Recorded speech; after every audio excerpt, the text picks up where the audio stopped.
So welcome back. I just checked the previous video and the audio is working. So I hope it's working here as well. If you don't know what happened, like 2 weeks ago, I made a video for like an hour and the audio was not working.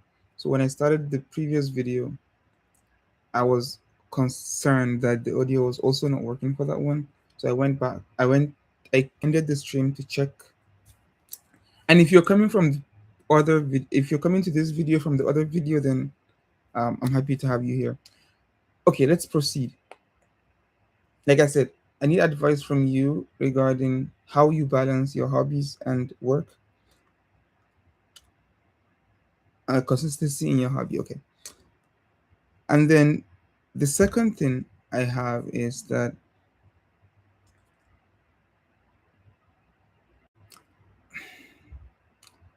even though I do not, I haven't figured out yet how to balance my work and my hobby when my work is getting busy, I plan to utilize the time I have when work is not busy.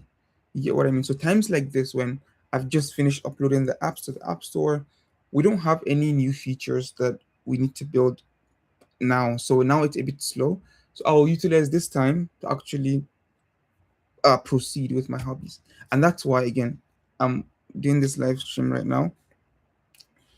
And what I plan to do here, just you know, as quickly as possible is I've had this idea for a super long time of uh that of a app that is going to help my Japanese learning. So let me give a brief of how I learn Japanese. Yeah. Okay. I started learning Japanese last year, February. I attend a school called Minerva University, and with in Minerva University we get to travel all around the world. And so we were supposed to go to Japan in September of last year. So February, I was like, oh, I'm going to Japan. I should learn Japanese. That was how it started. But then as I learned, I fell in love with Japanese. And even though I went to Japan, I spent 8 months there. I came back in April to the US. I still want to continue learning Japanese. I became fluent in like January, February, so about a year after I started learning. And but again, it's fluent. I can have conversations, but if you put me in a very formal situation where they use words that are not used, regularly every day, I am going to, not. For example, if I watch a TV show, I mean, obviously, I understand the general gist, but there are some specific scenes and words that just don't enter my ears. I have about like 2,000 vocabulary words. So again, I've reached basic fluency where I can have a conversation comfortably about day-to-day activities with anybody. But again, if you put me in those formal situations or deep conversations, then I don't know I don't have enough vocabulary to take me through that. So how did I learn? I learned from primarily Netflix. I would watch these Netflix shows and then I would look for I+1 sentences and then I would put them in Anki and then I would review my Anki cards and then I would also uh, watch the TV shows again and again and again. Sometimes the first time with subtitles, the second time with no subtitles.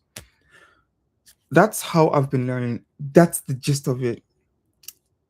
Now, there's one pain point that I have always come across, and I'm going to explain that to you. And this is going to explain why I'm doing this live stream video. So, the pain point is that in Netflix, I use a extension called Language Reactor.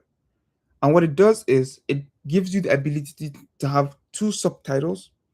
Uh, for my in my situation, Japanese and English, and it gives you the ability to pause the TV show after every subtitle line, so you can replay it or you can read it to understand what is being said, and you can follow along. What I do is I usually pause after every subtitle line And then I copy, if I have a sentence that is I plus one, I copy that sentence and then I put it in Anki. It doesn't stop there. I take a screenshot, I put it in Anki, the back of the card. So the subtitle text, the Japanese one, goes in the front of the card. Then the screenshot goes in the back of the card. I don't stop there. I use a screen recorder called ShareX, and then I would screen record that. I would replay that subtitle line and then screen record that, and then I'll put the audio at the back of the Anki card, and then I would choose the word that I don't know, the vocabulary word, and then I would paste that in ChatGPT, and then I would ask for translation and pitch accent and examples, antonyms, synonyms, an interesting fact about that word, and then I'll take all of that and put it at the back of the card.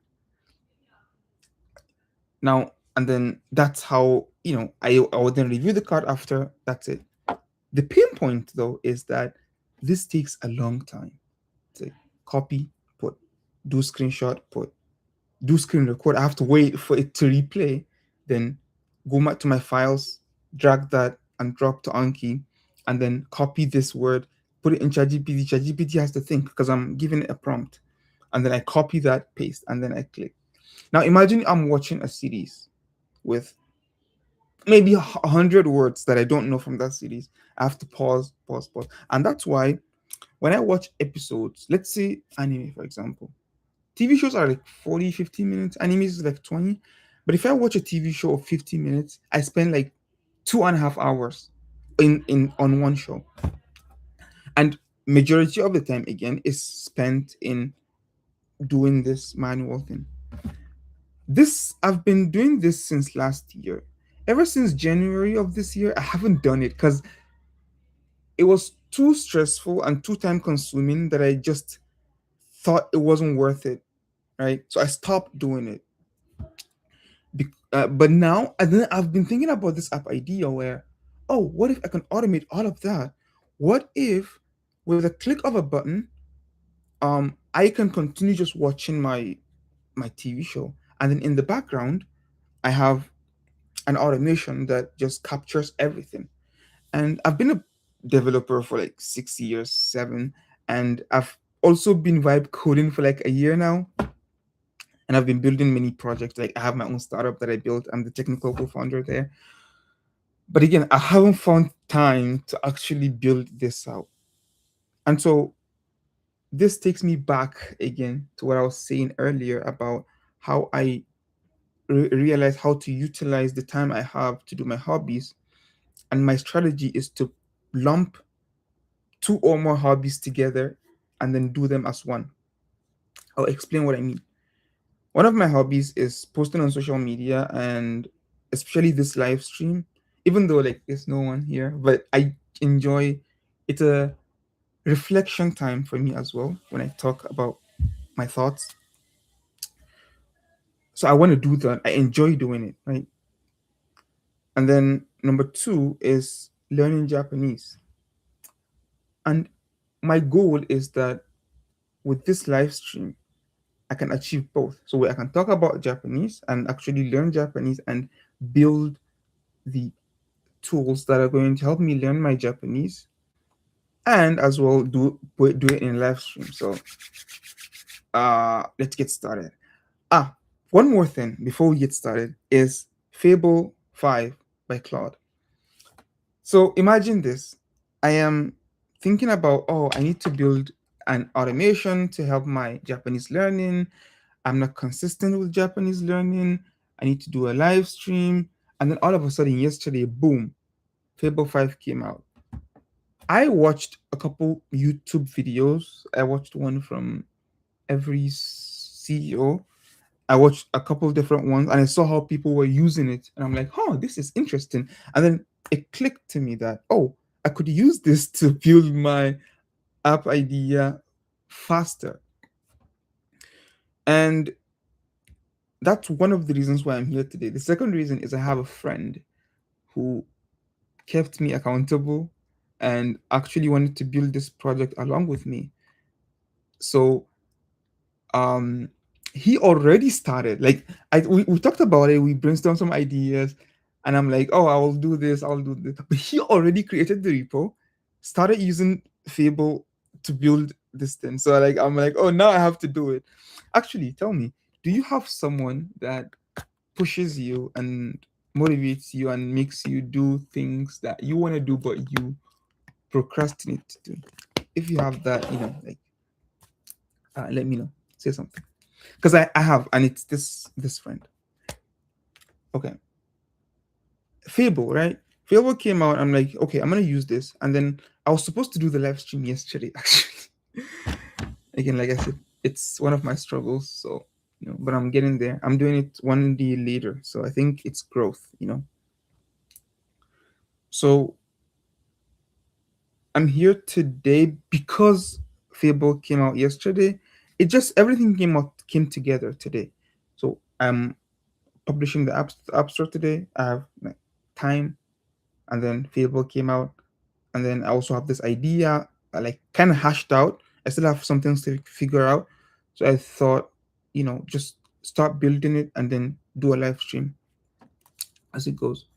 Okay, enough talking. Let's go into building. Like my plan overall here is that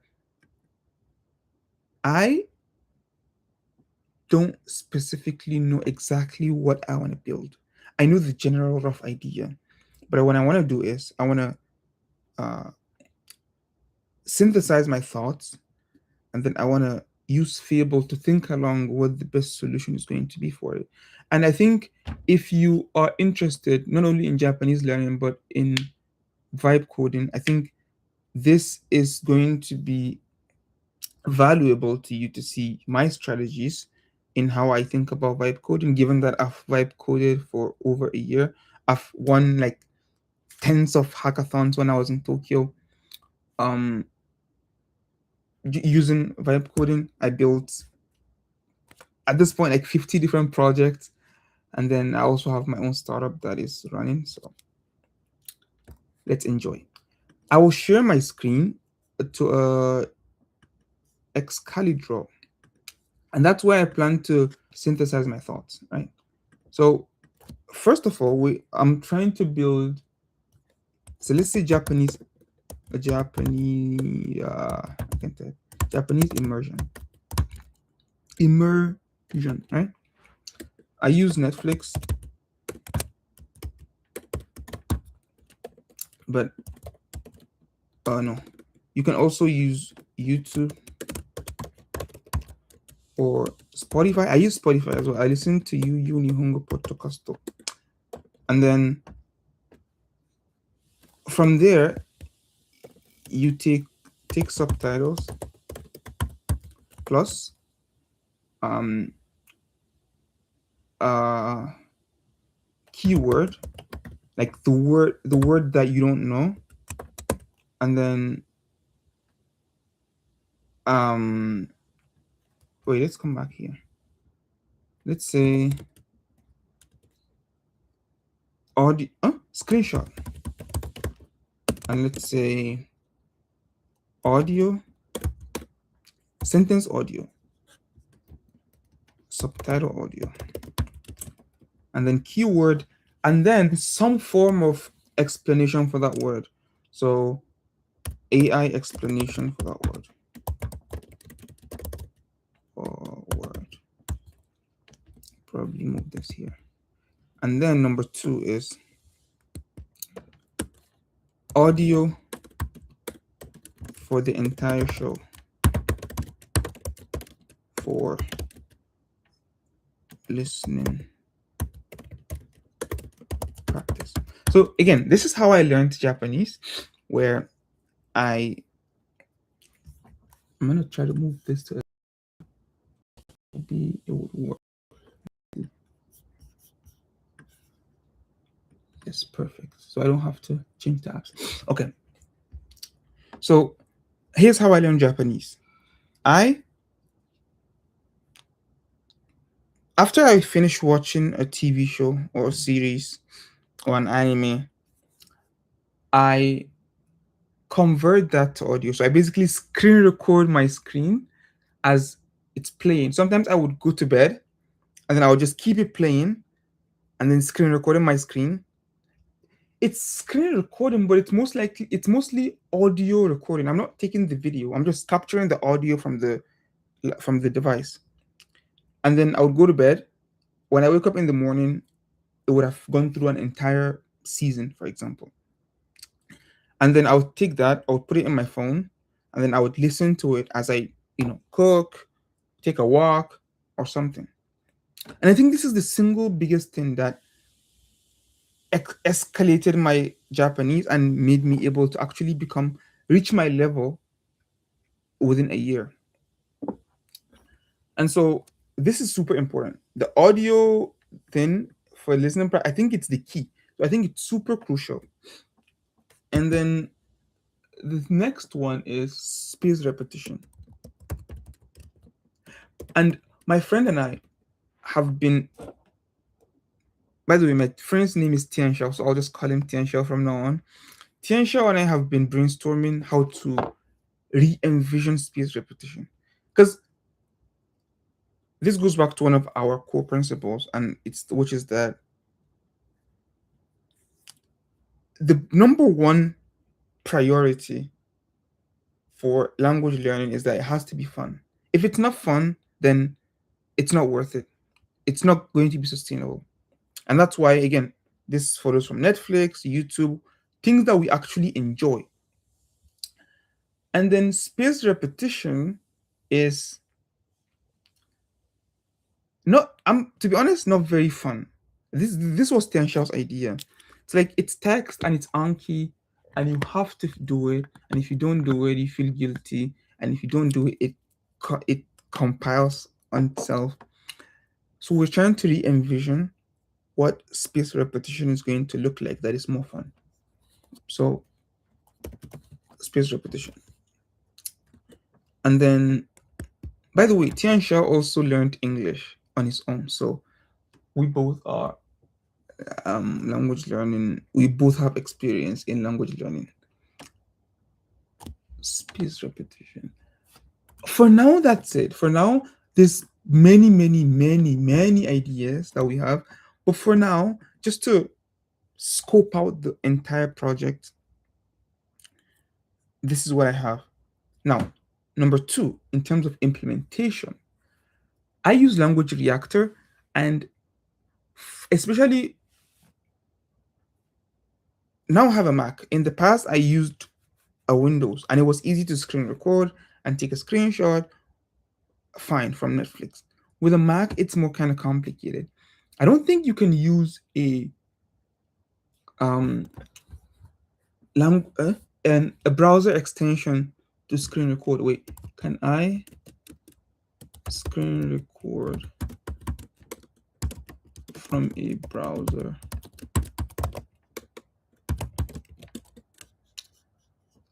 Oh, it's possible.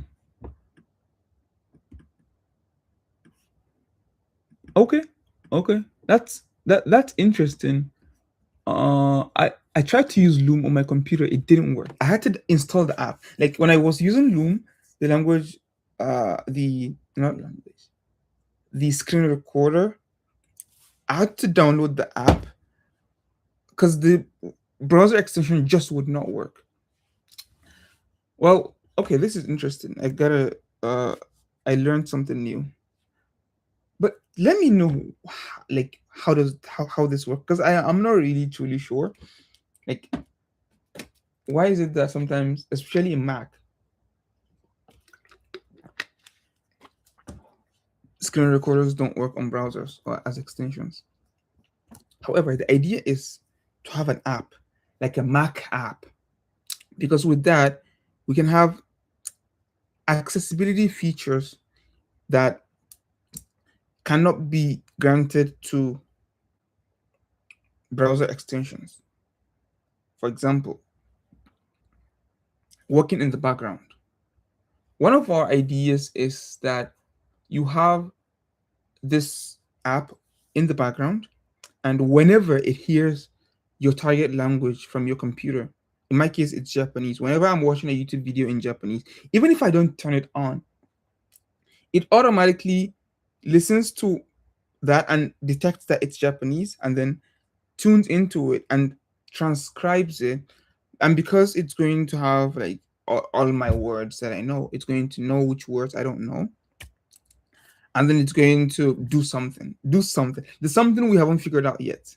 But we want it to be always on and in the background. Also, if I'm watching something and I want to mine a word, once I click on the word and I want it to go in the background to do all the processing and put it in Anki. Well, we don't know if we're going to use Anki yet, but in the space repetition system. And then I want to continue watching my show, right? So I needed to actually have permissions from your computer. And the best way to do that is to actually get an app where you can give it permissions personally. So I'm thinking of a Mac app. Let me put that down. Desktop app. Let's for the Windows people. Desktop app. Okay. Well, I think that's it. I think I'm just gonna spin up Fable right now, and I will, instead of like telling it what to do, I would be clear with it that, oh hey, I have an idea. This is a rough. Actually, I will just dictate it, and hopefully you can hear what I am saying. So I'm going to stop sharing this screen, and then I'm going to share my Claude screen.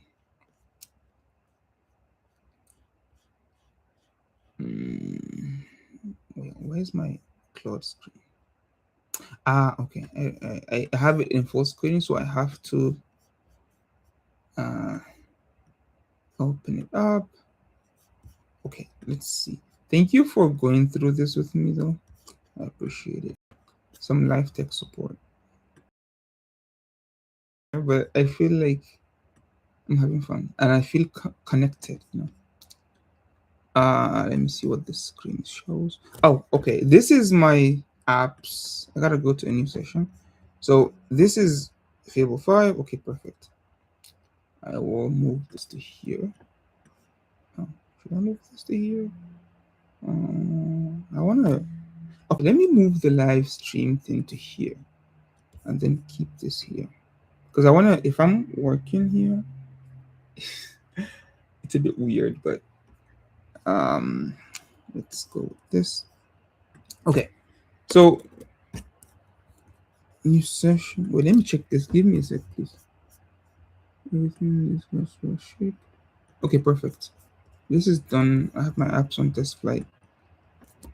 So here goes. So I have an idea of a Japanese, not Japanese actually, but I mean a language learning app um, that is going to help with people that use immersion learning to learn languages. And so I'm going to give you my own personal story, which is that I use Netflix to learn, and then I use Language Reactor, the browser extension, and then I have to copy when I see a subtitle line that I want to have in my space repetition. I have to copy that, then put that text in the front of my Anki card, and then take a screenshot and put it in the back of the card, and then do screen recording of that particular subtitle, section.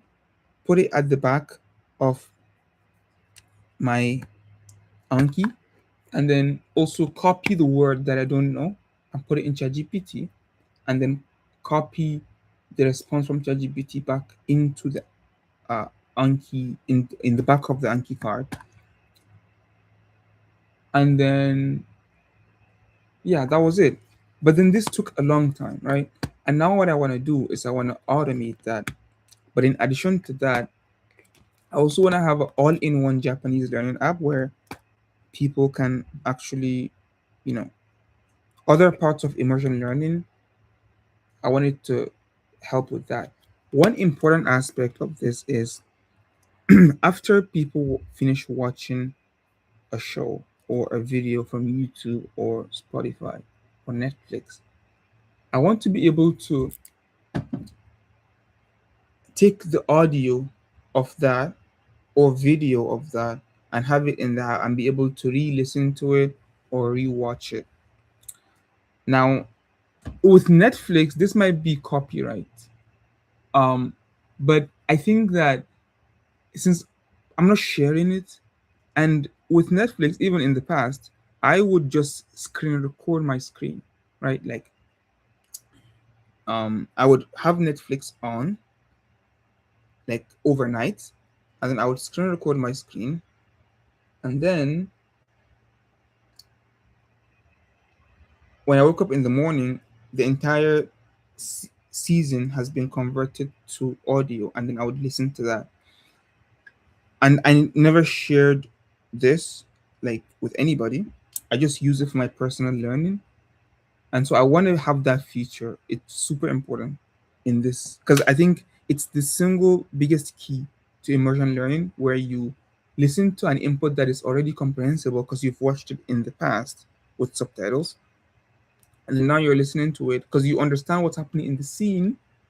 You can imagine it, and you can actually figure out, even if you don't know specifically what each word means. For now, I have many ideas um, on this, on how to make this app, on many ideas to include in this app. Um, but yeah, I want you to ask me any questions to help you figure out exactly what needs to be built and other future ideas that you think would benefit from people that want to do immersion learning. Yeah, that was all over the place, but um, you know,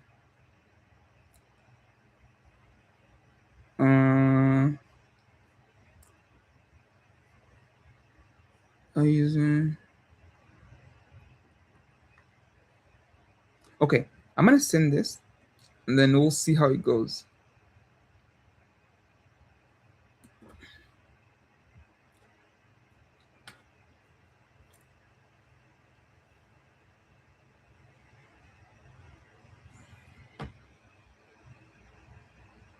What do I do as I'm waiting on this? Because I hear that from the YouTube videos I watch, I hear that um, it takes a long time to actually run. Well, let's see. What do I do? What do I do? Okay. Um, I might continue working on my startup, or just share a little bit about what I've been working on with my startup. Yeah. Okay. That's the first idea that came to mind, and rather than keep waiting or keep stay silent, I'd just do that. So let me bring this back here. So, by the way, I'm also very interested in learning about how to improve at vibe coding. So if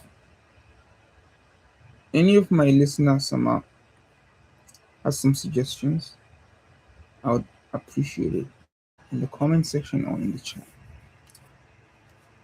Okay, startup, right? The name is Styles Go. And the idea is super simple.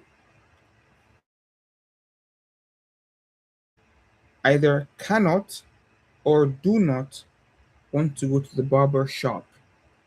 And what Styles Go is we have barbers that are ready to go to people's houses, offices, hospitals, senior homes, uh, wherever you can think. And then they go to your location and they offer you haircuts. Simple. So what we have is an app and a website. Actually, two apps and a website. One app is for the barbers. The other app is for the, um, you know, patrons or clients or users. I guess both. Yeah, you get what I mean. Like Uber. There's Uber for to request ride, and there's Uber to actually offer the ride. And so, and then we have the website where people can book from without having to log in and have an account and all that. So, what have I been building on Styles Go for the past? Oh, it's actually asking me questions. Building a startup, personal hackathon, open source. Actually building a startup. Let's see.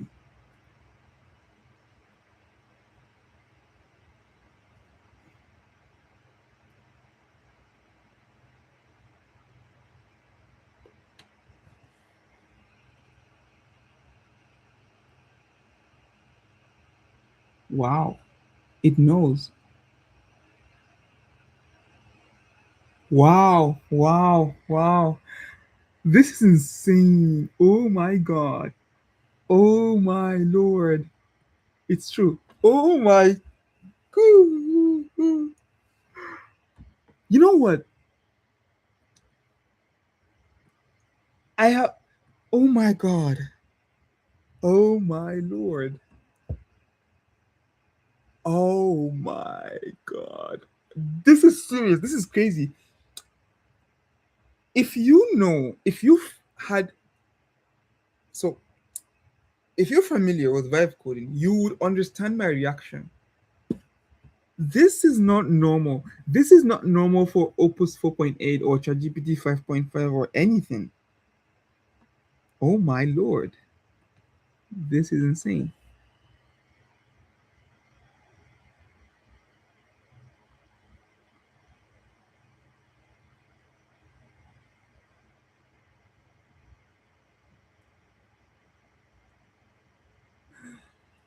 Now I don't know what to do. Should I build a startup or should I personal tool? Okay, let me reflect on this. Okay, let me think.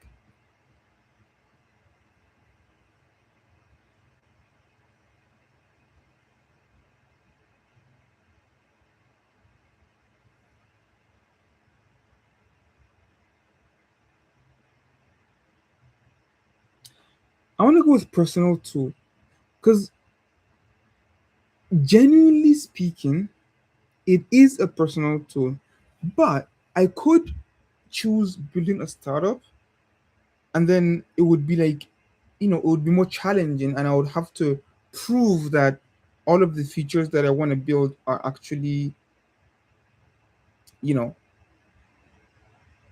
useful. But sorry, what do you like for that one? It's like it doesn't really matter. Like if the world doesn't want to use this product, I genuinely want to use it, and I want to tune it to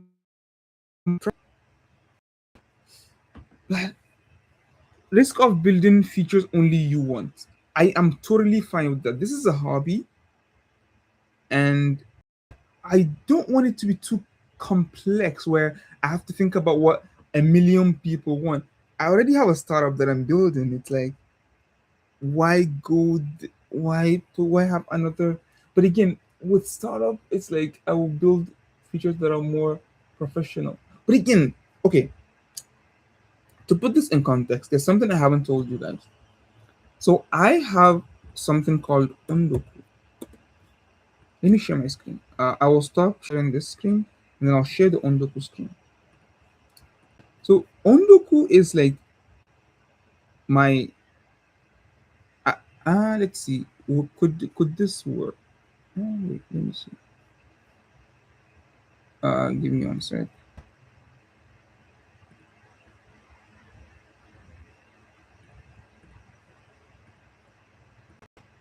So this is Ondoku, and 転々としました。listen, just watch. そしてとうとう継続できない自分に見切りをつけたのか、今ではもう次の職業 No, don't. Wait, what is this?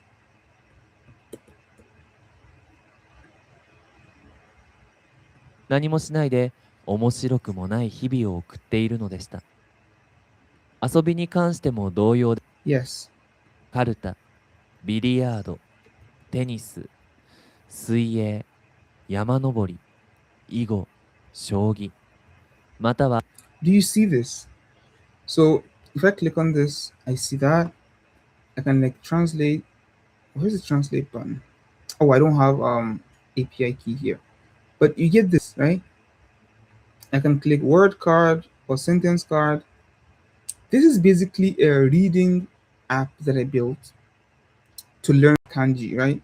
And then if I click on this, I have the kanji and I have the kanji from RTK because I use RTK to learn kanji.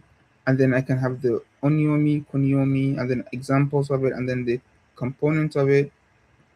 And then, yeah, basically it. I have AI features as well. Um, if I put my API key here, it would work. It would work with all those um,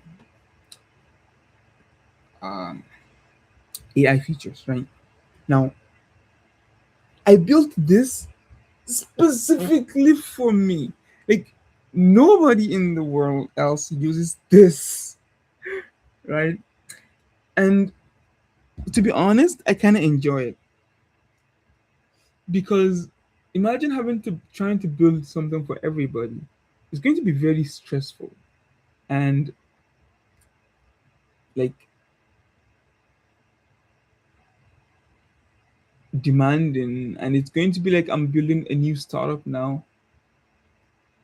But one thing I want to mention though is that the two are not mutually exclusive. I could build for personal now, and then in the future, you know, if I want to expand it into a startup, I can do that. I could also start as a startup and then build features for everybody, and then I use the feature. Which one do you think is the better choice?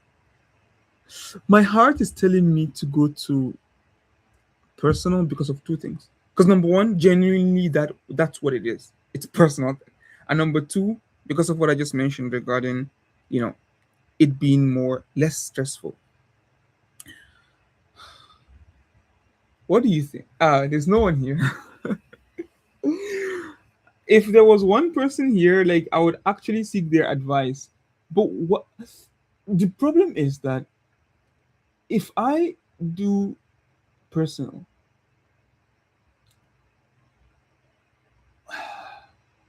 actually it's not a problem. It's not a problem because if I do personal, I would be able to use it with my Netflix. Okay, I think I will just use. Oh wait, let me see the other options. Hackathon. I don't need hackathon. Skip demand questions. Yes. Okay. Yes. Let's build it as a personal tool.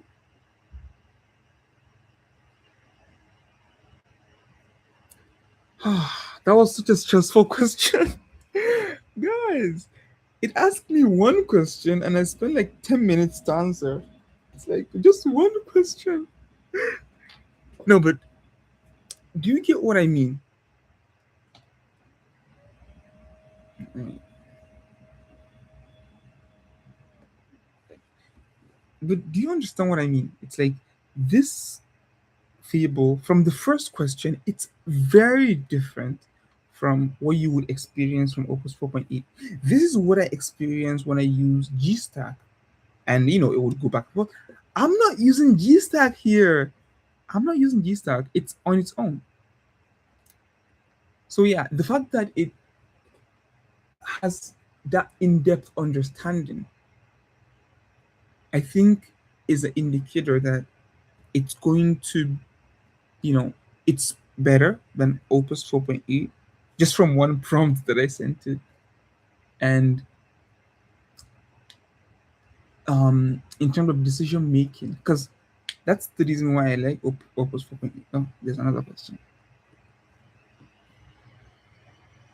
A new language from scratch. Wait. You're already fluent conversationally, so this would be refinement to rare words. Native speed, grammar, dialogue, pitch, accent, best tooling ecosystem of any language. Low minimum volume per episode means capture friction matters. Less than listening and quality. A new language. Automation saves you most hours here. It will pays for itself fast. You get to dog food, the beginning experience. Tell me which language and other Mississippi no technology support various languages.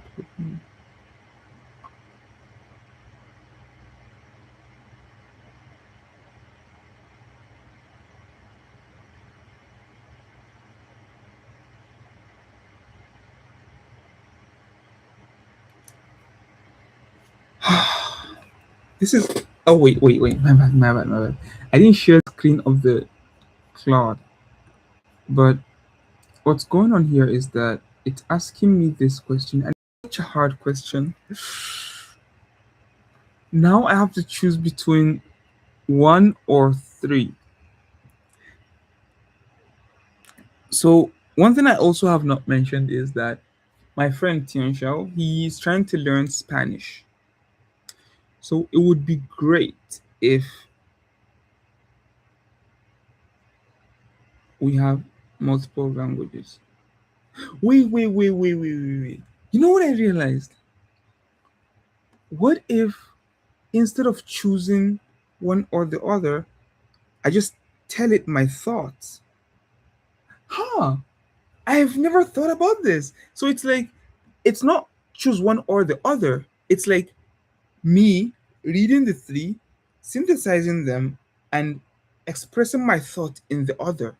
Yeah, that's a fantastic idea. Because now I don't have to choose. I don't have to go with one option. I can give it my thought, and then it can refine its own decision making based on what I think. Okay, let's do it.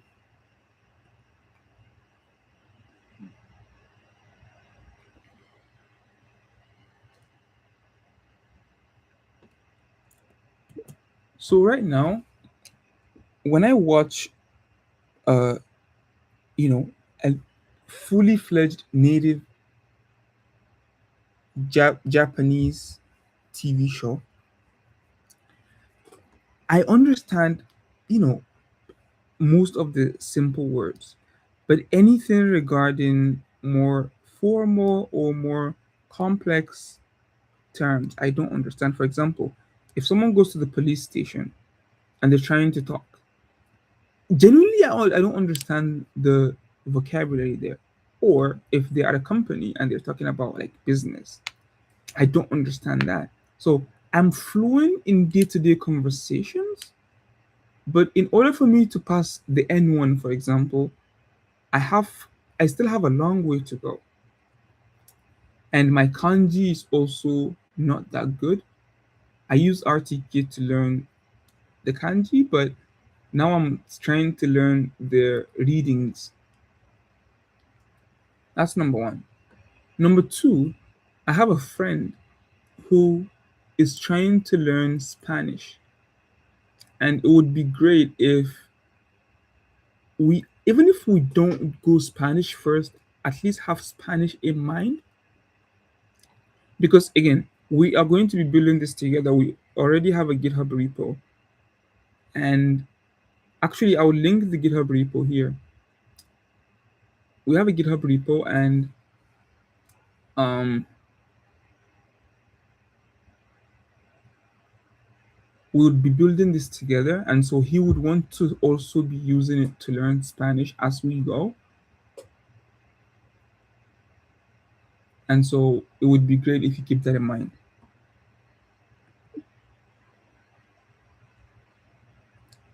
Okay. So now, first I need to actually uh, give the GitHub repo to it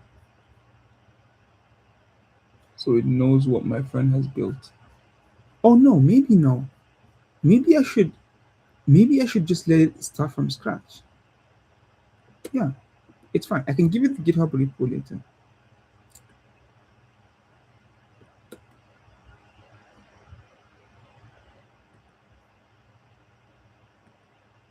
Yeah, this is such a good idea. It's like you, instead of choosing one or the other, you use the other. You use like, English is a crazy language. Instead of using one or the other, you use the other option. So one, two, three, and then there's other, right? In Claude, you use the other option and then just say your thoughts. I'll keep that in mind after this, live stream, and continue doing that as I write code. Okay, what was I talking about before? I don't. I genuinely do not remember. Oh wait, there's more. One hot key, zero pause. Press one sentence. Card material in one. Yeah, explanation of the hard word.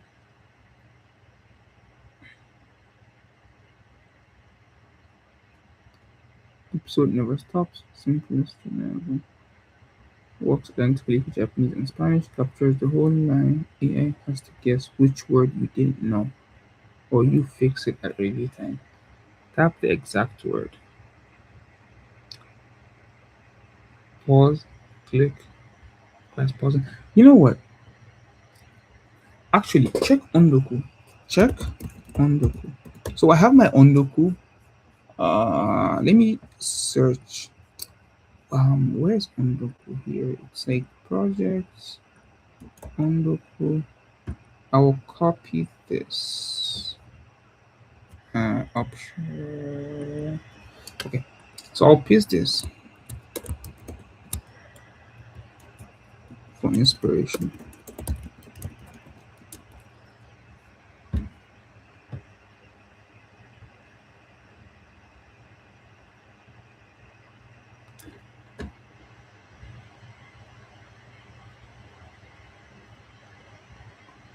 10x version tool. Tool tracks every word you've ever seen. Ah, I love this. This is good. This is fantastic. Yeah. All auto flags.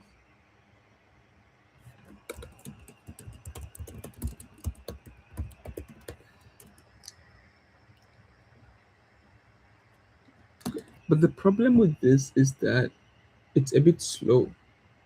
And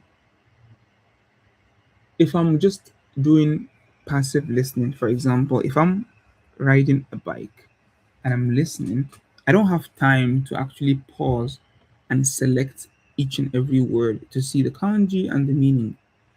What I do, what I would like to have instead is, it already has a database of all of the words that I know and the words I've come across.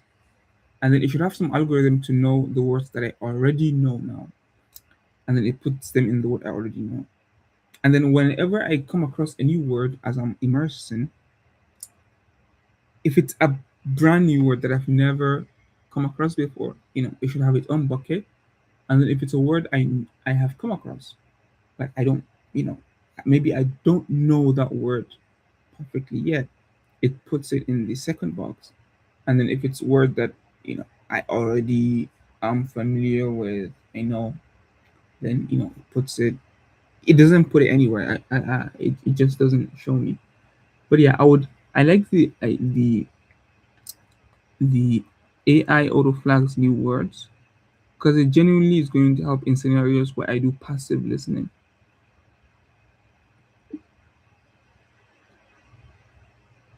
End of episode transcript review.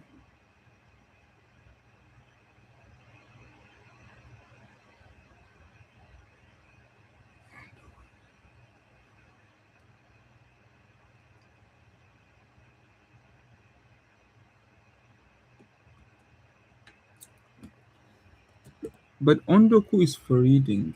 So for watching, I would assume that a person, or for me at least, since we're building this for me, when I'm watching something, I actually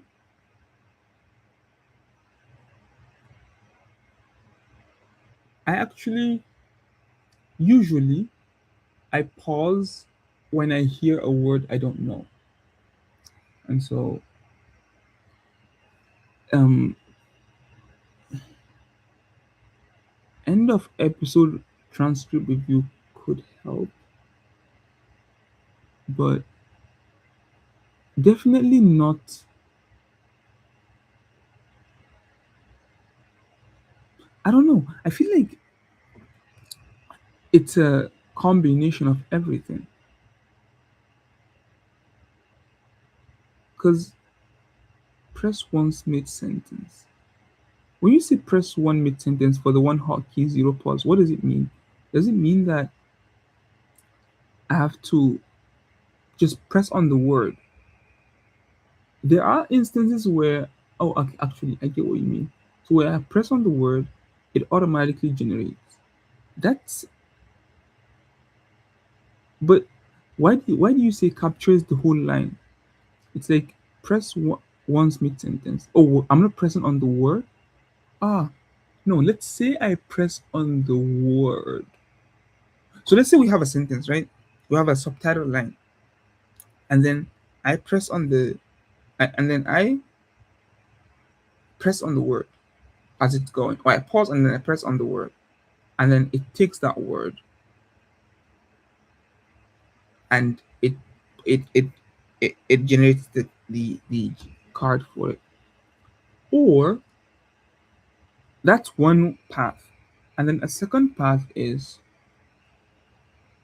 what's that? A second path is like autopilot, where I just watch, passively. No, yeah, passively, and then at the end of the episode or the series, it does a thing.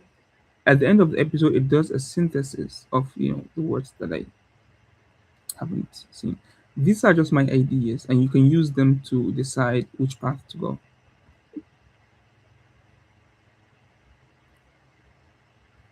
I feel, you know, I feel bad for Claude.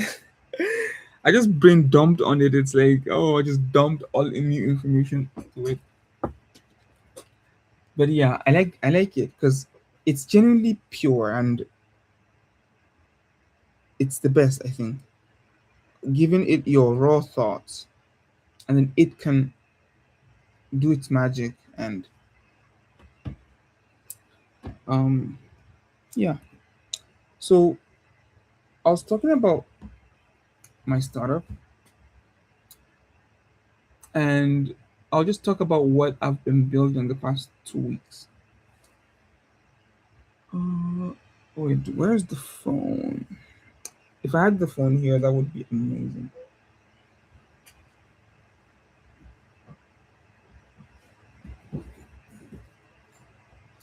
Okay, unfortunately, I don't have the phone here. Okay, I'll just, you know, explain it verbally. So, because we send barbers to people's houses and to people's locations, we do a background check for barbers. Criminal background check. So, if see if they have a criminal record or if they are known for any like shady cases. However, for the past 8 months, 9 months, 10 months, a year, we've only been doing background checks manually. So there's a platform called Checker. We go on Checker and we send an background check invitation to the barber's email, and then the barbers have to go to their email, and then they have to. Oh, there's another question, but let me finish my thoughts. They have to go to the email, and then they have to click on the link. It takes them to the browser, and they enter their details on Checker's website. But then that's very slow and very manual. And then, so what I built now is an automation for that. And I'll get to that after I review what Claude is trying to ask me. What should releasing actually show?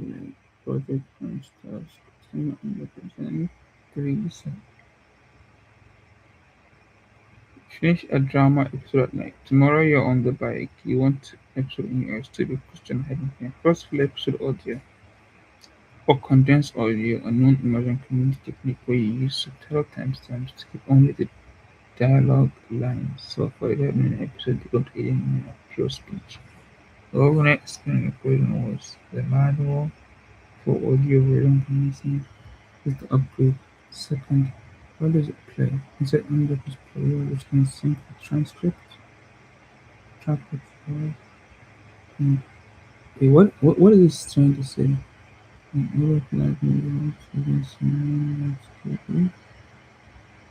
Was a private podcast.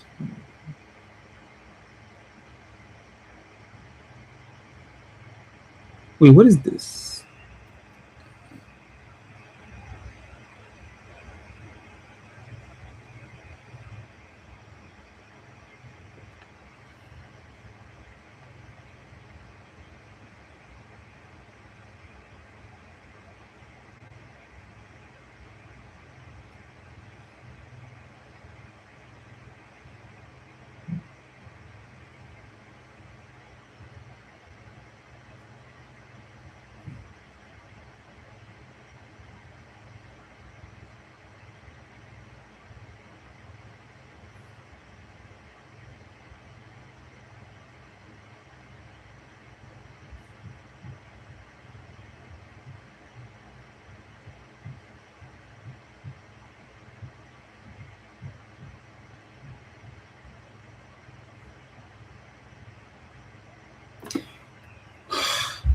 You know what?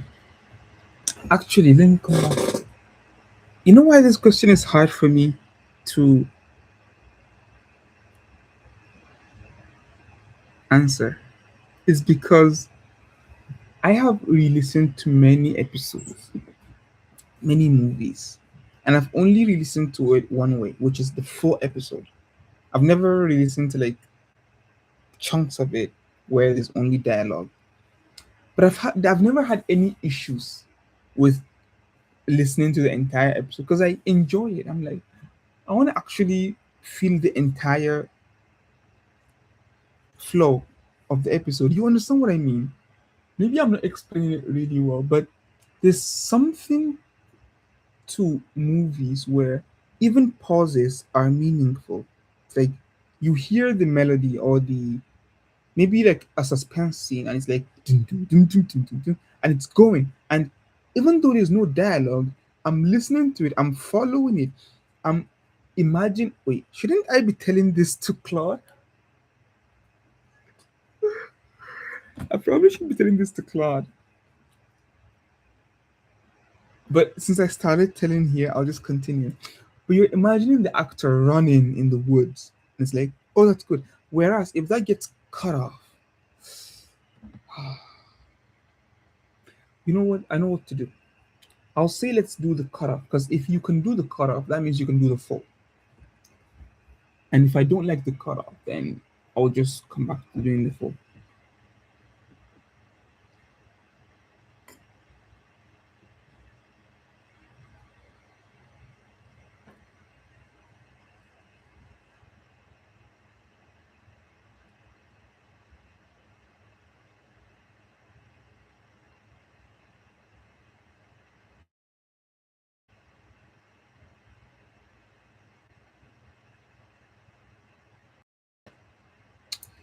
Okay, I'm gonna go with this. This would be cool, but this copyright thing, I'll, is something I should deal with later. Uh,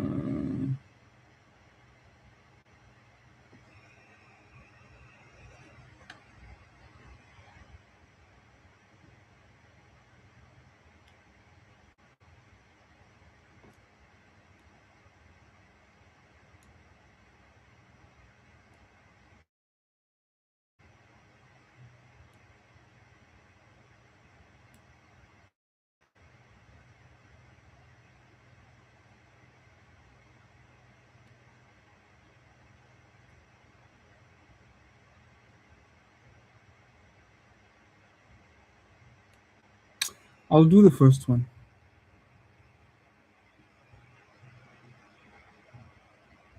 I'll do the first one.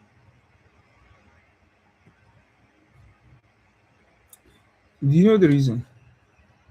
I already have my Ondoku player and I love it. I absolutely love it.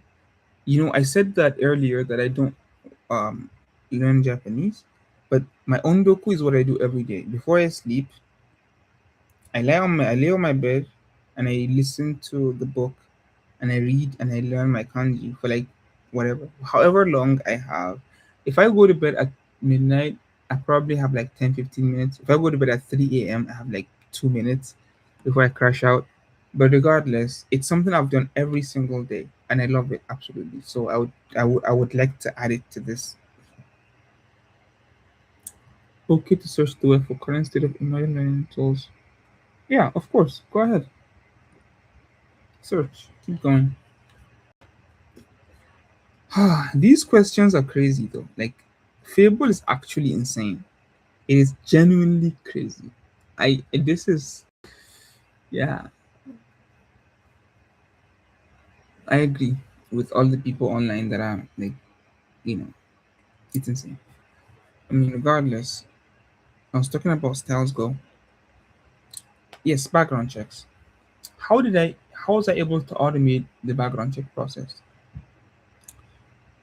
What we did is that we moved from checker to yardstick. Yardstick is a new, it's a different background checking platform, but the good thing is that they are API first. So we went on a call with them, we signed some contracts, and they give us test API keys, and then now we've gotten production API keys. So here's how it goes. Styles Go onboarding process is like this. We have onboarding where we ask for their name. That's why I was thinking about if my phone is here because I would show and I would also see to refresh my brain. But we have name. Wait, could I share my screen then? Yeah, it's not that bad. Let me see. Let me see. Run the app on iPhone Air using. What should I use? Ah, run iOS. This is the iPhone Air. Ah, wait. The app. Which app? The test Barbara app.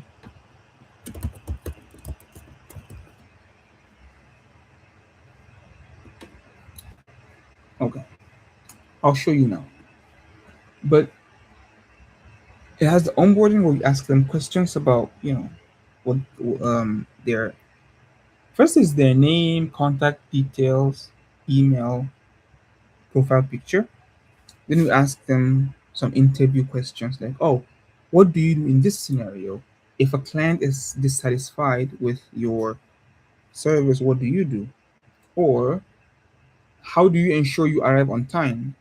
This is just to see if they've had experience with mobile barbing and barbing in general and how deep that experience is. And I haven't mentioned this again, but there's three co-founders: me, uh, my friend Deva, and Dijon. And Dijon is a barber himself for like 15 years, so he reviews the application. And so the next part is, where do you want to service? Like, do you want to service? Wait, something. Ah, okay. Let me read this. I'll come back to it.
So I have a few comments to make.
I'm typing, so I'm also thinking, but I just want to ensure that I'm not like just idle.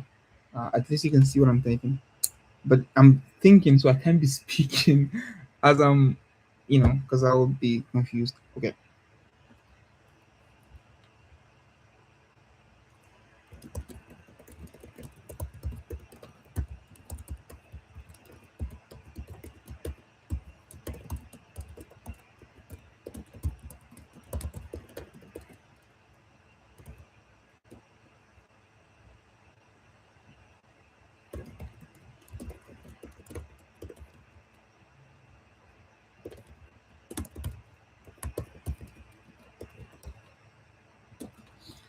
Okay, that's number one. For number two,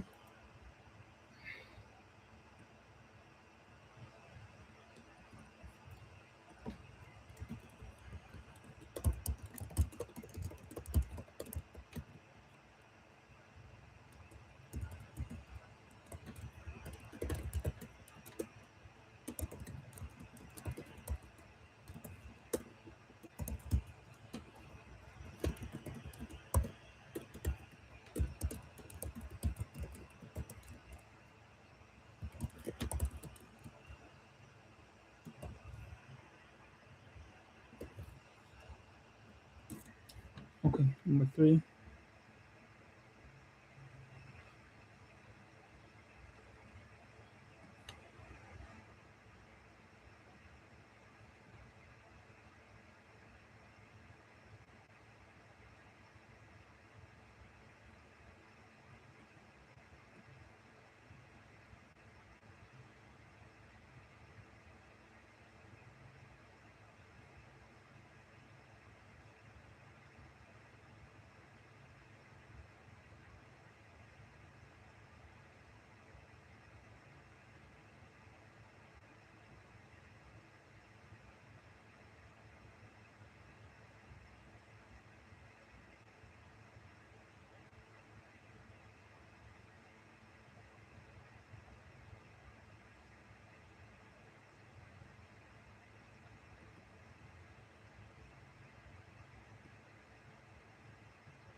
I'm gonna ask it what exactly does this mean? How exactly does this work? This is something I like to do, where I like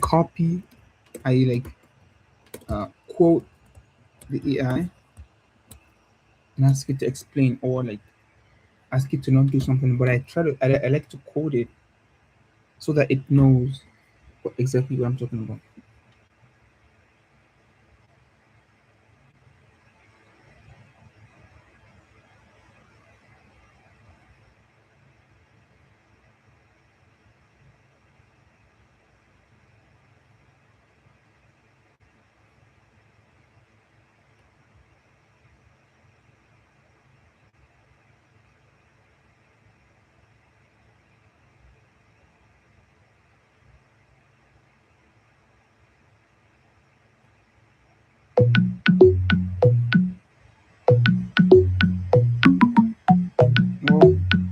co-founder is calling me.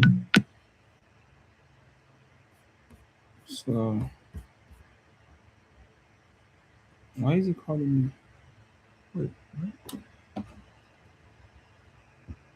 I'm gonna text. Uh,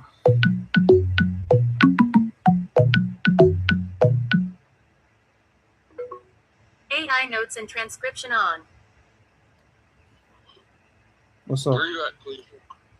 I'm upstairs. What's up? Are you coming? Yeah, Okay. I was late today. Oh my god. Um, since when? I know yesterday you were jumping around.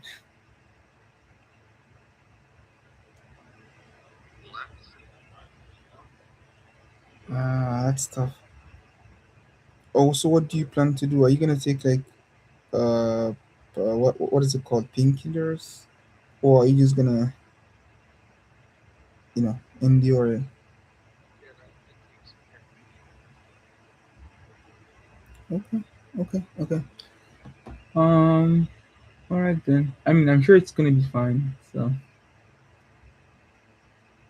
I saw that you started a huddle with Dijon as well. Like, what's up? Do you? I thought we are going to meet at like 8 p.m. today. Yeah, but it seems like Dijon actually, I want some clarification on some things. Like what?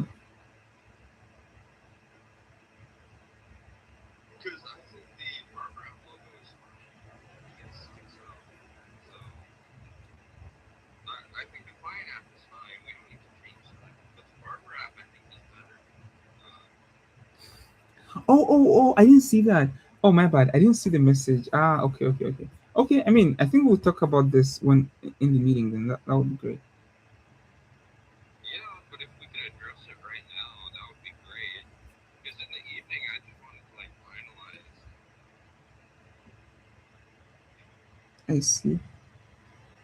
I mean, but he's not joining now, so you know, we'll see. We'll see. All We'll right. see.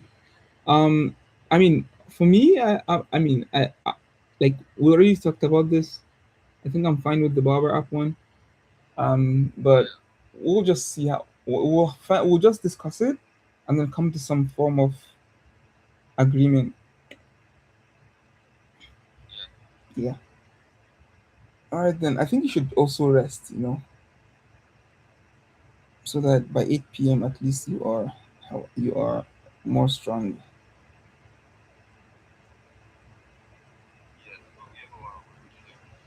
That's true. And like today, our setback before, without worrying about everything, Yeah. getting this done. All right I'll then. talk to you in a bit. But All right. did you eat? Not yet. I'm actually doing a YouTube live stream. Oh, Yeah. I'm an hour and 14 minutes in. okay. Yeah. How many viewers do you have? Zero. Zero viewers, zero messages, but it's fine. Like, honestly, I'm glad I'm doing it. Okay. I will go soon. Yeah, you should come. Yeah. Okay. All right then. Okay, yeah, that's my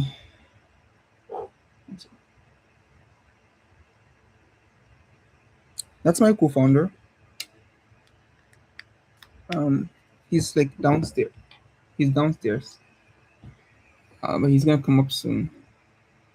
So subtitles come from the page. YouTube users this business description.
Um, let's continue.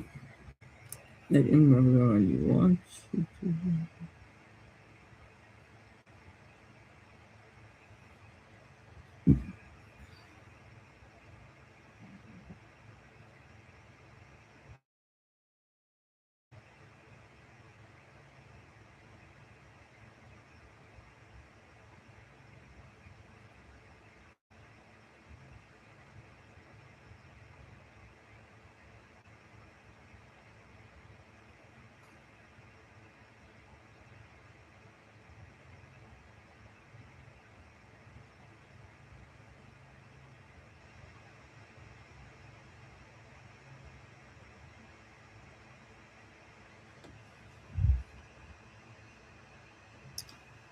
Um, I think that's all. I think I already put it here. So all of my concerns. Let me think about this also. Um, yeah, I think this is good. I'll just submit. Okay. So what I was saying earlier. Wait, let me check something.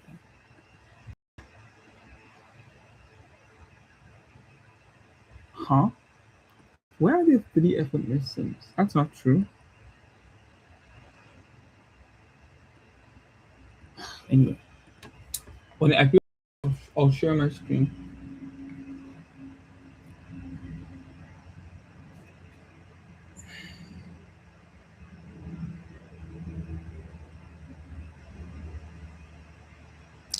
Okay, let's go back to talking about background checks,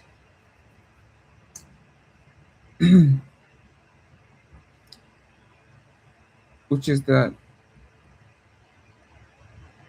now the onboarding is we have the interview questions, and next we ask them about their license, barber license information, and then next we ask them about their IDs. Oh, there's more.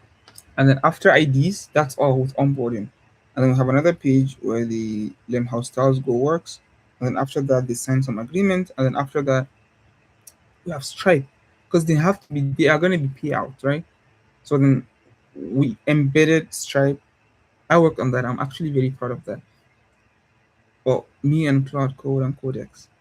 So embedded that. So they put in all their bank information.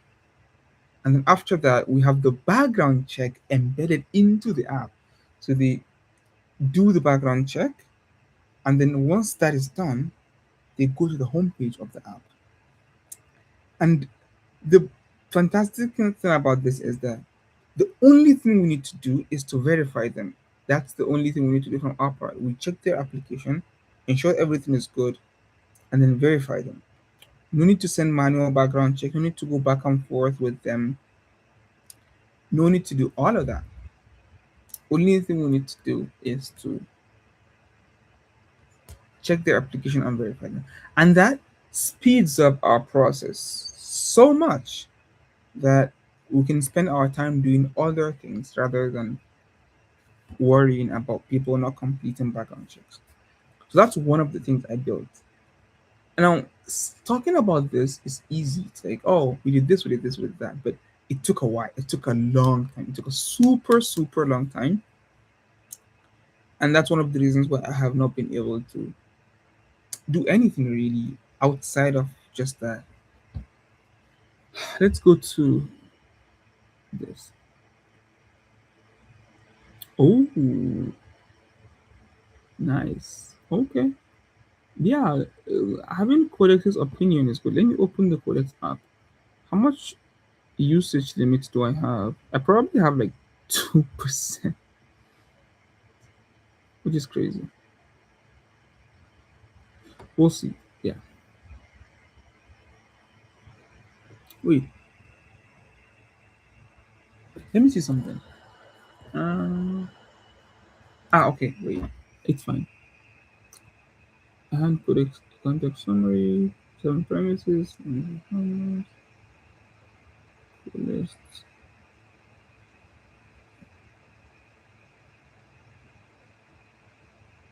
Yeah, that's a good idea.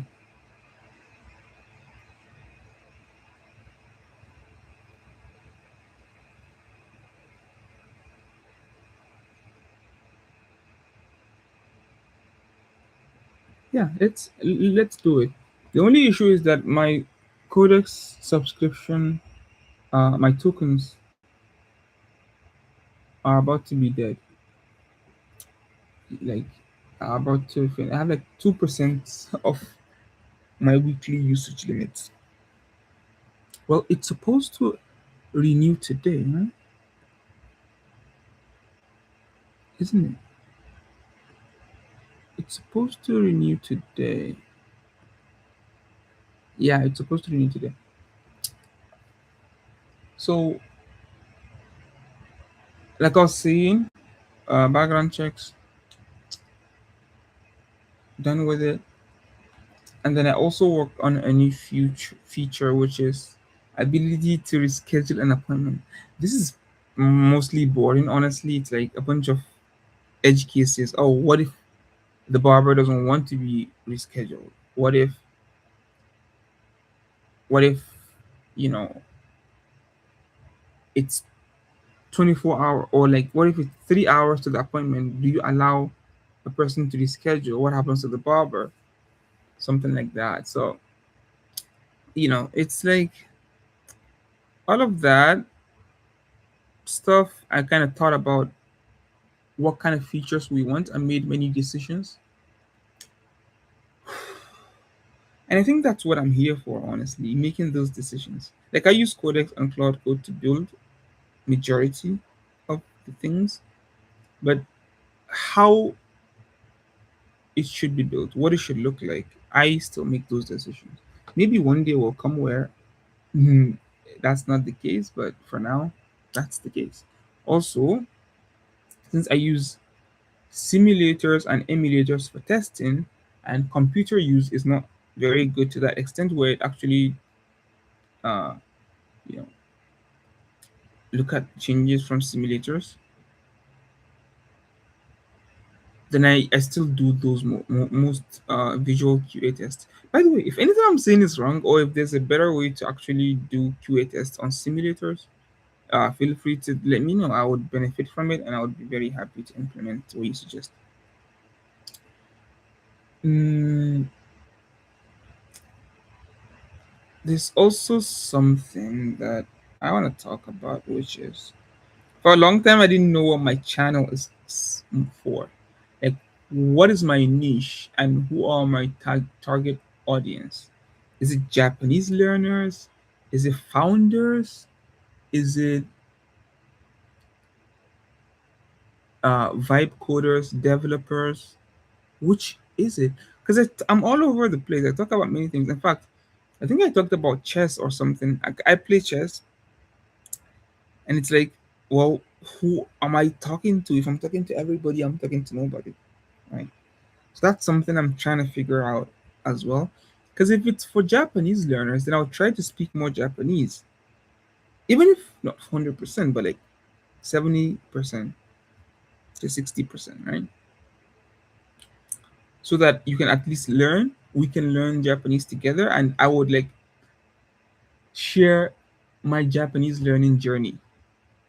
If it's for vibe coders, it's like, oh, as I'm coding, whether it's Styles Go My Startup or this one, I would show that. If it's for founders, it's like more stories about Styles Go and what we're doing in the day to day, our struggles, our wins. I can share that. So I don't know. An option is to create a second channel, and then I would use one for Japanese and the other one for founders. But I don't want to do that. I want to have one as a person like me. Actually, that's one important point, which is making, who are you on camera for? For yourself? If that's the case, then I should just be myself and do whatever I want to do. But if I want people to watch me and I want to be a genuine content creator, what does that even mean? Genuine content creator. But you get what I mean? Then I need to be more niched. But this is something I have not decided yet, and I'm going to continue thinking about it. In the meantime, I will do whatever I want to do here, and I'll continue thinking about it. Once I decide, then I will move from there. All I know is that now I'm happy that I'm here and that I'm recording this. I think that Fable is working. Let me check on it.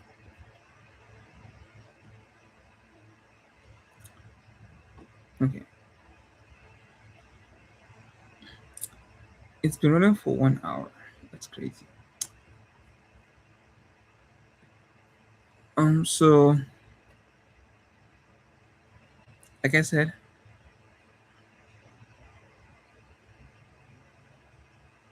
wait, what did you decide on what app to build actually? I'm curious.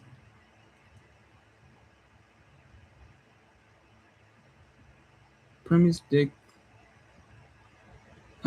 Wait, what did? Huh? Wait, what is this?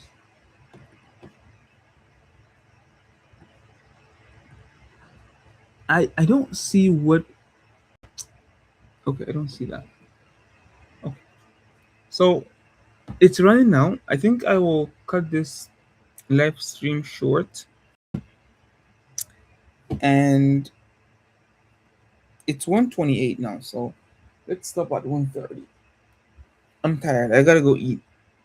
I have my friend's gums that I try to go through. You know, it says it's focus on memory. I just think it's delicious, man. Like I don't feel any difference in my focus on memory. No observable difference. But it just feels good in my mouth, you know? Just feels good. It's a bit mm, I think that I have many things that I want to share on this live stream about myself, and I'll continue to have these live streams. So if there's anything that you want me to talk about startup, about vibe coding, about Japanese learning, I would love to. Oh, let's do a for 1 minute. Let's do a brief run through. Oh, it's actually time. No, I'll do the run through regardless. So I'll stop sharing my cloud screen. I'm gonna share my simulator screen. This is the app. This is homepage, but like honestly, um, I wanted to show the onboarding, but it's fine. But this is the test. So we have a test environment, and here you can accept. If you see these are upcoming appointments, these are appointment requests. So when a barber sees a appointment, when a client books an appointment, it appears here, and then people can see the detail of the appointment, and they can accept or decline. Once they accept, it goes to their upcoming appointments, and then you can see the details. Oh, this was the tests that I was doing, right? I was rescheduling the appointment, and then yeah, this is what it looks like. But yeah, overall, if you want me to talk about Styles Go more, our progress, we've been building this for a year, actually, more than a year, like 13 months. So there's a lot of experience that I've gathered over the year, and I would be happy to talk about it. Oh, it seems like I also do more run through of the app in the future. But now it seems like the immersion thing is. I wanted to close out, but I don't know.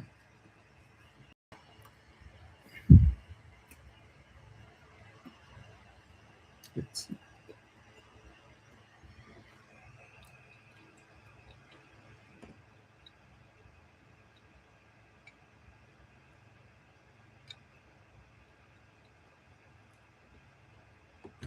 wait, I know what to do.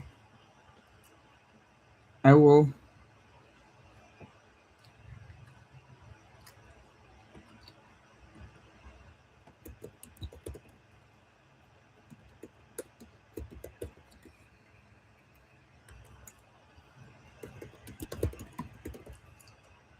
I will log into GitHub in my personal account, not the Styles Go account, so that I can share what I've been working on. The repo that my friend created.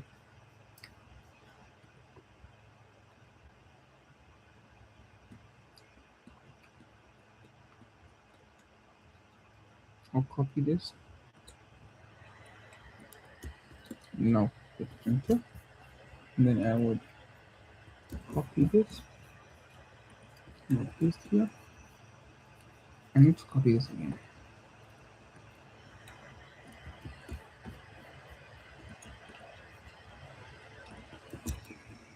I need to get the OTP from my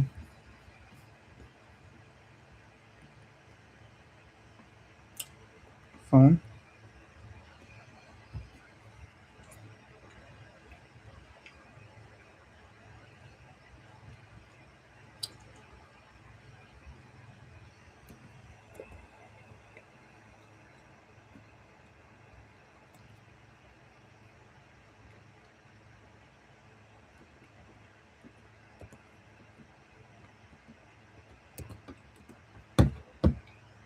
Perfect.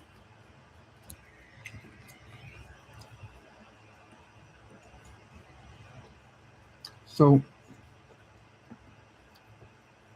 I'm gonna tell it that my friend has already started your repo. Let's see.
I love this. The part no tool on earth does. Yes. Original me.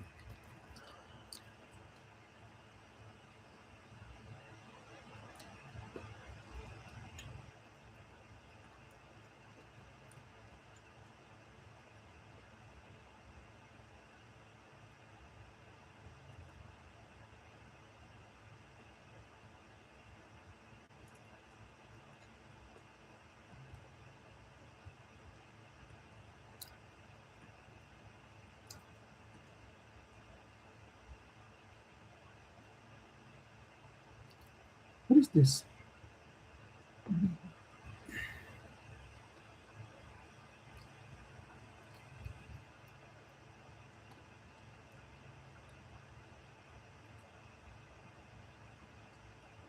Wait, I don't understand. I actually do not understand what this is, what the question is. But let me go to full screen and see. Oh, I actually can't go full screen. But let me expand.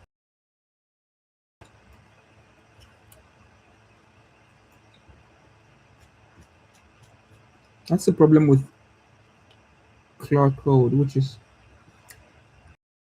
is big. I can't see what is going on there. Now I have to leave it tiny.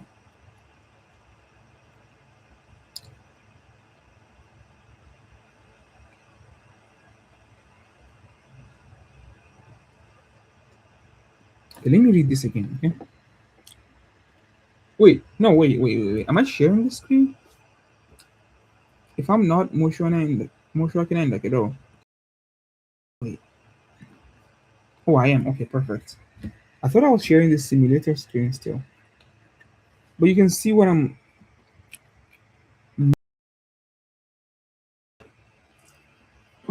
What is Mayo in English? Hesitating on.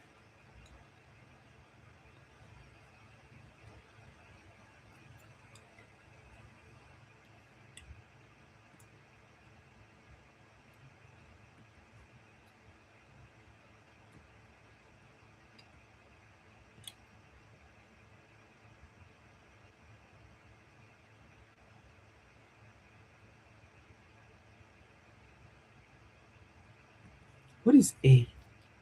I have to. A.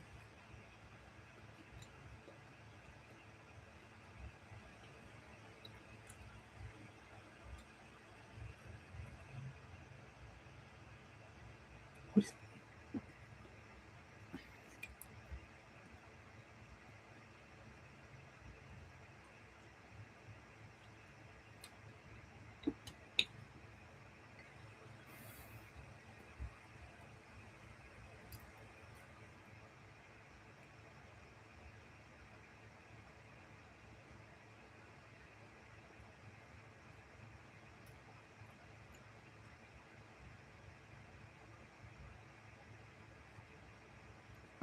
so it's suggesting. I see what you mean. I see. Okay. So it's suggesting how complex should we make it in the beginning. I want as complex as possible, bro. What are you talking about? Weekend one ends with the novel. Condensed audio, singing sound prep, and then voice synthesis.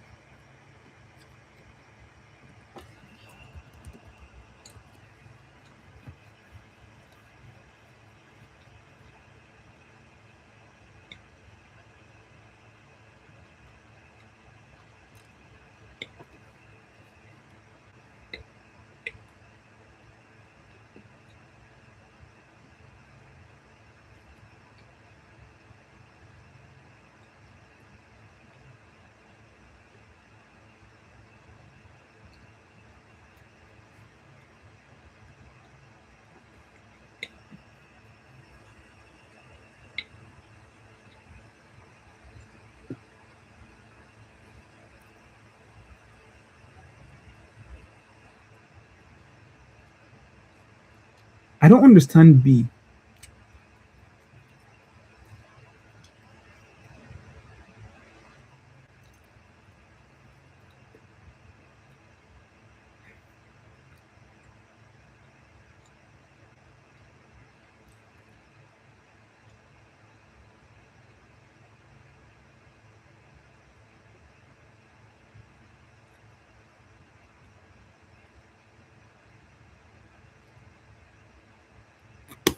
What does this mean? Own extension one stack.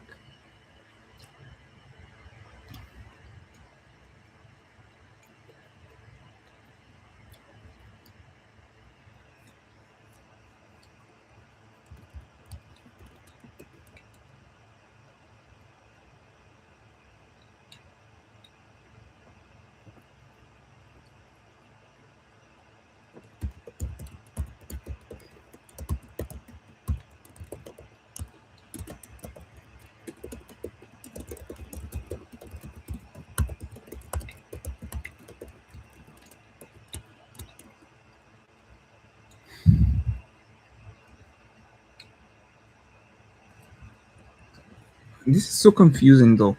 It's like I gave you a list of features I want, right? Like just build them out for me. Like I don't want you to tell me that it's too complex. Like you are Fable. If you are Fable, then build it, you know? Anyway, I think it's time to close out. I will continue battling out with Fable and I will start a new live stream soon just to continue building it and I'll show you exactly how it goes and you can test it out together. You can see how I think about testing and using Opus and Codex to code in general. And I'll also tell you more about myself and Styles Go and what I've been working on. Okay, I will stall until 1:45 in case I don't forget anything. And if I something happens, I might keep until 2 p.m. Wait, what? No, until 2 hours. Ah, okay, it's already 2 p.m. But regardless, you know, I'm happy I did this. Genuinely happy. I would very much appreciate it if